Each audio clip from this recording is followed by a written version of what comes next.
You at one point had visited Sara Duterte. In fact, if I'm not mistaken, you had volunteered yourself or presented yourself as a potential VP choice if she ran for president. Now, so that I presume indicates that you are close friends or you have access.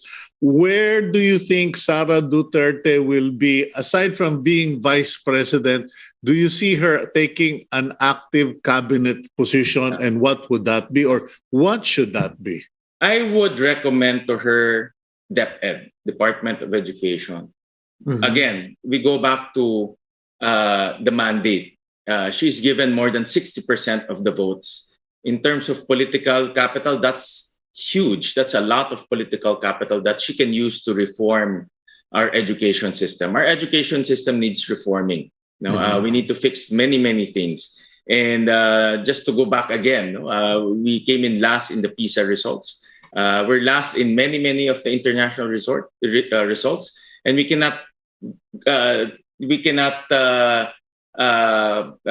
do business as usual in the next 6 years.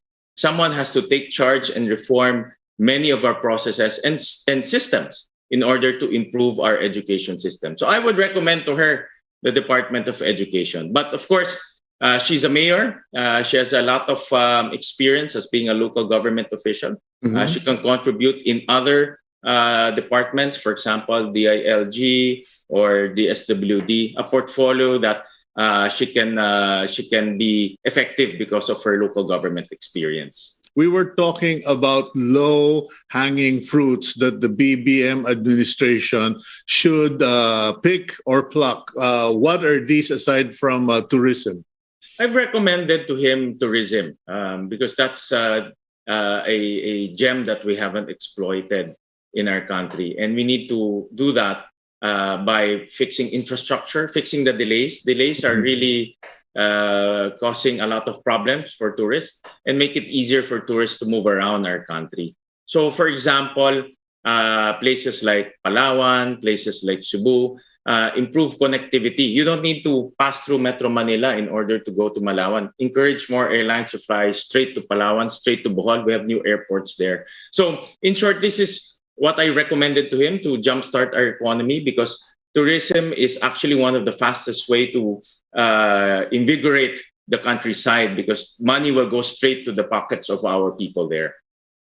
And what would be the best job creation projects? Because while tourism does hire a lot of people, I think we're essentially leveled up unless we go on a tourism boom and further construction. But aside from that, what would be the best vehicle for job creations? Yeah.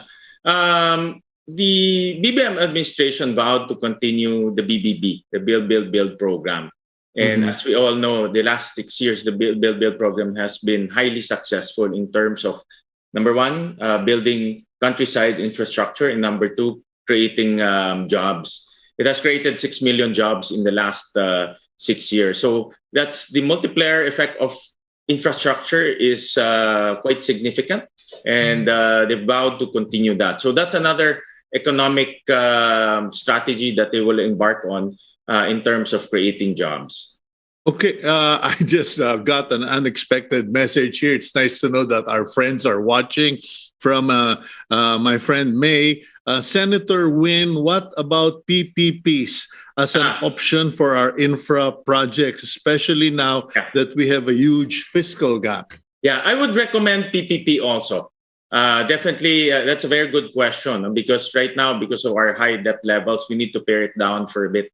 So in order to embark on a massive, to double BBB, build program, you need private capital to come in. And PPP is a way to encourage private capital. But we need to fix the process. Ang hirap ng PPP, it takes about 3 years just to give them a notice to proceed. So a lot of the private investors are discouraged because the paperwork takes about 2 years. And then after 2 years, it's election time already, no?